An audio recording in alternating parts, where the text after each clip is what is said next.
ওয়ালাইকুম এভরিওয়ান, কেমন আছেন আপনারা সবাই? আশা করি সবাই ভালো আছেন। আপনাদের দোয়া, ভালোবাসা ও আল্লাহর রহমতে আমিও ভালো আছি। চলে আসলাম আবারও নতুন একটি ভিডিও নিয়ে আপনাদের মাঝে। আজকে আমি এখানে রান্না করব 2 রকমের মাছ দিয়ে পটল। তো আমি এখানে 2 রকমের মাছ নিয়েছি। তার কারণ হচ্ছে আমরা 2 জন মানুষের জন্য 1 কেজি পরিমাণে পটল রান্না করব।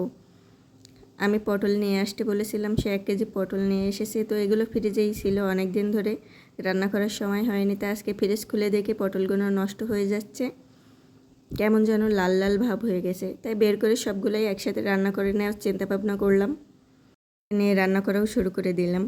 তো আমি এখানে সবগুলো পটল, মাছ এগুলো ভাজি করে উঠিয়ে রেখে আরেকটা পাতিল বসিয়ে দিয়ে সেখানে আমি বাটা মশলা, পেঁয়াজ, রসুন এগুলো দিয়ে দিয়েছিলাম।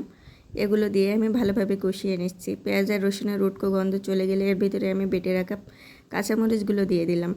আমি এখানে অল্প পরিমাণে কাঁচামরিচ এবং অল্প পরিমাণে শুকনো মরিচ দিয়েই রান্নাটা শেষ করব।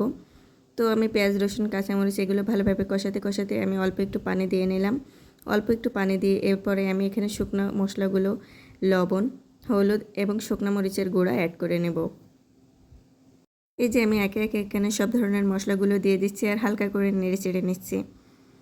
আমি কিন্তু মশলা এখনও বেশ কিছু সময় ধরে কষিয়ে নেব। মশলা যত সুন্দরভাবে কষানো হবে তরকারির স্বাদটাও তো তত সুন্দর হবে। তো মশলা কষানো হয়ে গেলে আমি এর ভিতরে দিয়ে দিলাম আগে থেকে ভেজে রাখা আলু এবং পটলগুলো। এগুলো দিয়ে আমি আবারও বেশ কিছু সময় কষিয়ে নেব।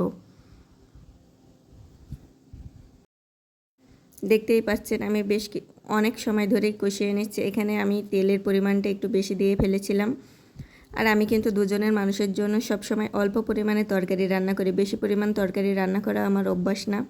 তো এখানে আমি পানিটাও একটু বেশি দিয়ে ফেলেছিলাম।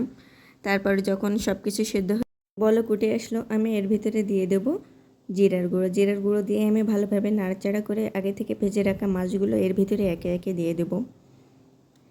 একে একে এর ভিতরে মাছগুলো দিয়ে আমি আবারও একটু নাড়াচাড়া করে বেশ কিছু সময় ধরে রান্না করে নেব। আসলে এখানে এই রেসিপিটা দেখে মনে হচ্ছে অনেক সুন্দর টেস্টি হয়েছিল, কিন্তু আমি অনেস্ট রিভিউ দিচ্ছি, খেতে একবারে জঘন্য হয়েছিল। কারণ পটলগুলো আধা পাকা হয়ে গিয়েছিল, তরকারিতে তেলও অনেক বেশি হয়ে গিয়েছিল, যার কারণে খেতে একেবারেই জঘন্য লাগছিল। তারপরেও নিজে রান্না করেছি, কি আর করা যাবে, খাওয়া তো লাগবেই।